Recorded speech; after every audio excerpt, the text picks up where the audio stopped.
Welcome back to the Unraveled Podcast. My name is Nina. My name's Alina. And what are we talking about today? I had a story to tell you, but now I can't remember. Oh, okay, now I remember. So I was having a conversation with a friend the other day, and we were probably on the phone for maybe an hour, hour and a half, probably even 2 hours, I don't know. But it was an interesting conversation because he was talking about how basically he did something to hurt someone, and he felt like that person wasn't giving him grace. And I guess we were on the phone so long because I had to explain it to him in multiple different ways to get him to grasp that when you hurt someone, you don't get to determine how long it takes them to heal from that, or even if they do heal from that. So you can ask them for grace, sure, but you can't demand that they have grace for you because you don't know what they're going through and if they're even okay with having you back in their life again. Yeah. So I thought that was really interesting to hear. I know, yes, we all know what it feels like to be hurt. And look at my cat's just like, you're supposed to stay in my lap the whole time. Anyways. She's the third on the episode. we want to let you guys know we have a new host. Yes, we do. But basically, it's interesting to, when you're in a situation with someone and this cat. When you're in a situation with someone and you know what it's like to be hurt because you're the one being hurt, but to hear someone else that's the person doing the hurt, it's interesting to hear that perspective from him. And I'm like, normally I would think like, okay, I hurt this person. I'm going to give them space. I'm going to allow them to heal how they need to heal. I'm going to see what that looks like for them and on their terms. But it's interesting to hear someone have a completely different perspective and be like, oh, they need to give me grace for what I did. Yeah. And I had to tell him, like, that's not how it works. Yeah.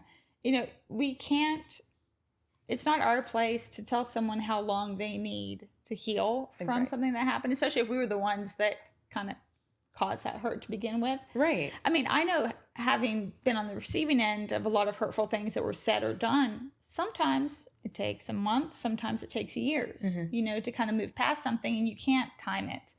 Correct. It happens over time. I agree. But, it's kind of like healing is a subject that I think more people should talk about because in, the real estate industry, and at least for me, I've experienced a lot of personal growth as well, in addition to business growth.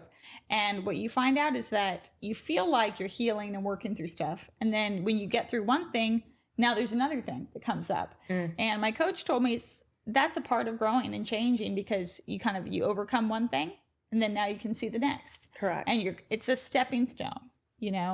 But also recognizing where you went wrong and learning from that mistake so you don't make it again. It is all the part of the healing process. And I told him too, like, we're all working on ourselves in some ways, and it's going to be different. My way may be different from yours, but it doesn't mean that I'm not working on myself too. So no one's, coming at you or trying to make you feel bad for, what you did. And it's not even that it's not even that the person that you hurt doesn't forgive you, but it doesn't mean they still want to be around you. It doesn't mean they still want you in their life. And you have to be okay with that because you're the one that hurt them. Mm-hmm. Yeah. And taking responsibility is important, and hoping that relationship will come back and heal over time, but realizing it may not. And that's the right. If I look back, there's certain people that I no longer have in my life because they refuse to respect the boundaries. I think that's the biggest thing. There was hurt and you can heal from it and then move on, but there's boundaries still that now you have to respect. Correct. And most people won't respect the boundaries. Correct. And so it will never really truly be healed or resolved. And for those people, no shame. I just cut them off. Yeah. And I also think too, like, how you handle things moving forward after that. And like, are you going to change your behavior? Are you going to keep doing the same thing again? Because, if you've asked someone for forgiveness and then you keep doing the same thing over and over again, like, what does that tell them? You truly don't care about how they feel. Yeah. And you truly don't want to have a relationship with them if you're going to continue to act the same way. Yeah. What do you think about when it comes to people in your life and the different categories of friendships? So not friendships per se, but acquaintances, because when I look at the group of people that I surround myself with, there are different categories. There's the close friends, family friends, and then there's friendships that are close, but they're not, my core people. And then outside of that, there's acquaintances and, professional connections, so on and so forth.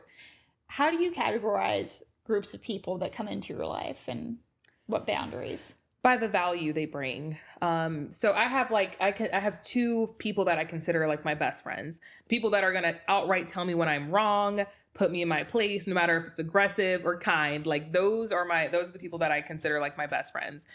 Because I need because anyone can be agreeable. That's the easiest thing to do. But not everyone can be honest with you and be real about something that you're doing that they don't approve of, or how you handle a situation that they don't approve of. So the people that will do that for me, that's my close knit. Like I have my two best friends that obviously do that. And then I still have my normal group of friends that do that as well, that I kind of keep close to. And that's kind of how I mean, there's like multiple layers of friendships groups for me. Like I have the ones that I value, that I really value by what I can learn from them, what I can share with them, and those that are going to be honest with me. And then I have the ones that I just hang out with and go to bars with and, you know, have fun with. Like those, I feel like those are my main two. And I have a third group of friends that they're like I would say they're my older group of friends that I've like just really learned from. I don't really have as much value to bring to them because I'm much younger, but I learn a lot from them. Yeah. So yeah. I know there's like, there's a 3 traditional groups, which is like close friends, acquaintances, and one other one. But for me, I've kind of had to break that down into what honestly works for me. I don't really say like I think we all have acquaintances, but I don't have anyone that I'd be like, I don't really think I have like an acquaintance group of people. Like it's just like, oh, I know this person. Yeah. And I think it's important to put people in those categories, because then it sets the expectations for if somebody lets you down or disappoints you, or maybe lives your life in such a way that you're not super fond of. That's okay, because they're just in this category. They're not in your close group of people. So totally agree. She's loving. I know. She's supposed to be sitting still in my lap, because this is why I don't want her in the podcast. But then she was sitting still, and now she's like roaming around and stuff. Look, these animals, you can never. Anyways. No. But yeah, what would you say when it comes to friendships? So like the core people. I know we've talked about in the past where if you ever lose a close friendship, it's almost like a breakup, you know? Yes. For me personally, I think the effort I will put into the core friendships, the healing and resolving an issue is much higher than with just an acquaintance or, you know, a professional connection. Would you say that's the same for you? Yeah, great. And it's actually funny you mentioned that, because I had a friend. Oh, this cat ruined my dress. God. Anyways, I have a friend who mentioned to me one time, she said, I haven't been able to find like another friend like you know, something like that. And I was like, oh, you know, I didn't think anything of it. And then I started like noticing like our habits between each other. And I was like, I'm the one that's always reaching out to you, checking on you, seeing if you want to hang out and do these things. And like I just had surgery. You didn't even check on me. Like you didn't text me or anything, which again, not a big deal. Don't care. But then you wonder why you haven't had a friend that's like me, because you don't put in the same energy that the people in your lives put in to you. Yeah. So I had to come to the conclusion that like I just wasn't going to reach out to this friend anymore, or put in any effort, because I wasn't receiving the same effort. So honestly, I put in what the other person puts in. Like I'm matching energies. Yeah.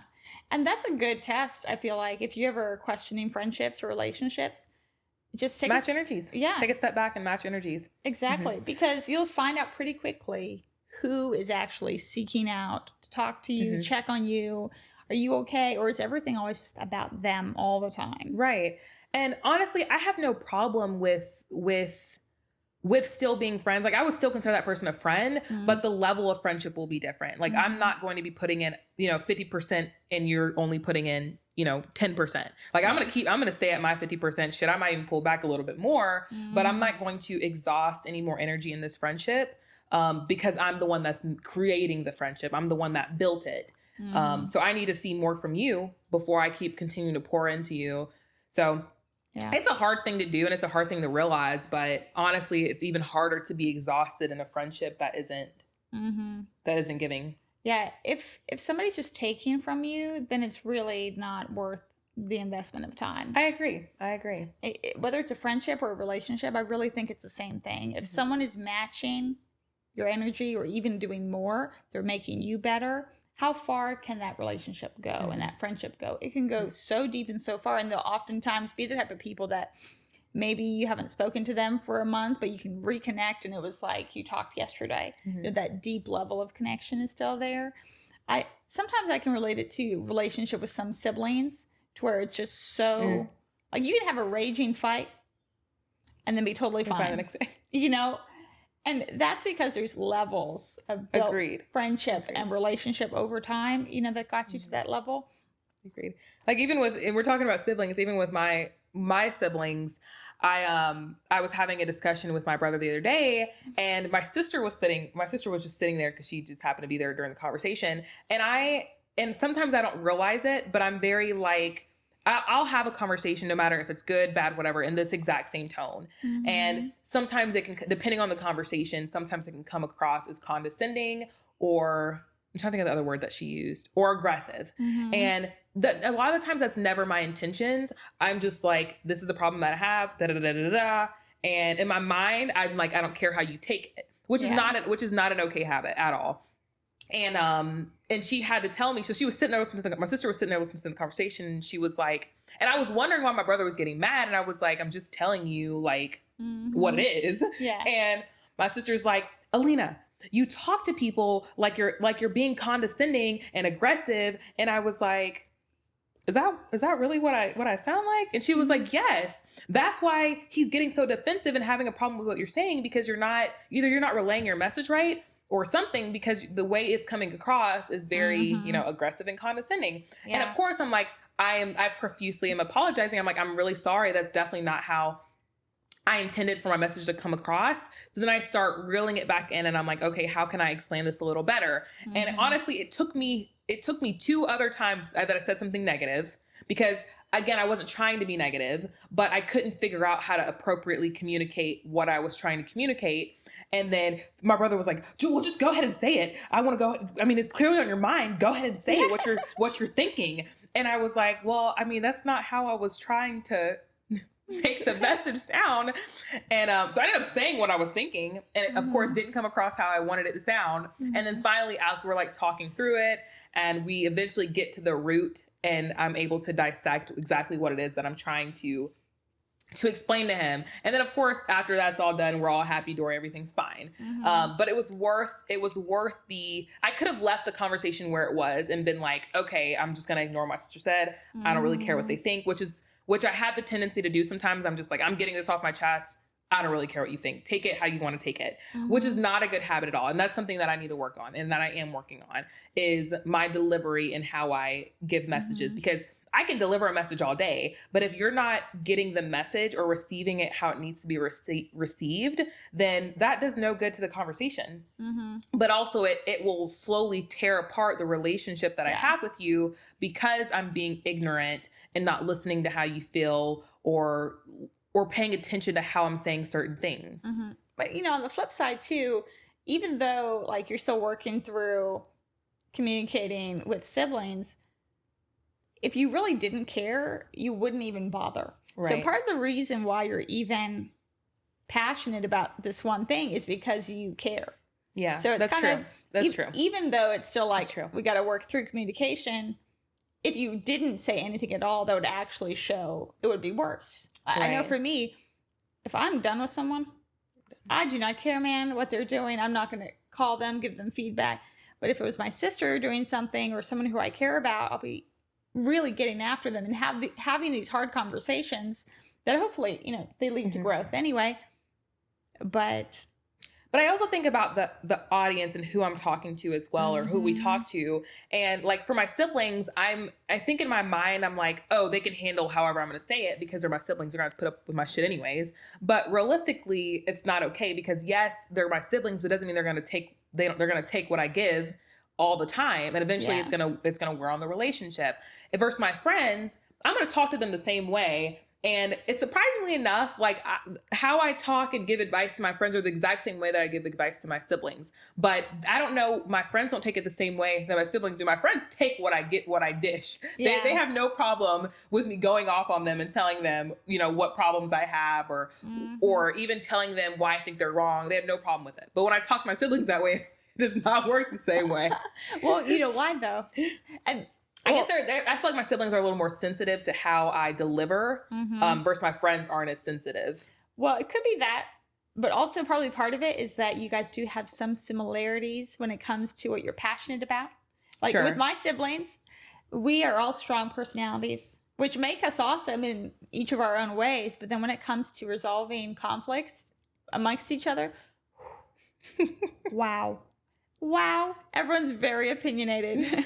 But then it's like, because we're related, because there's some things are similar. How we communicate is different. Personalities might be different, but we're all strong personalities. And that's probably exactly what it is. And yes, strong personalities, but all different personalities. Correct. Yes. Yes. So probably there's like 80% of your siblings that are alphas. And then some that are probably more toned down. That's in my family. There's a couple of them. They're just peacemakers, quiet. We've got one peacemaker. And it's funny, the peacemaker in our sibling dynamic has changed over the years.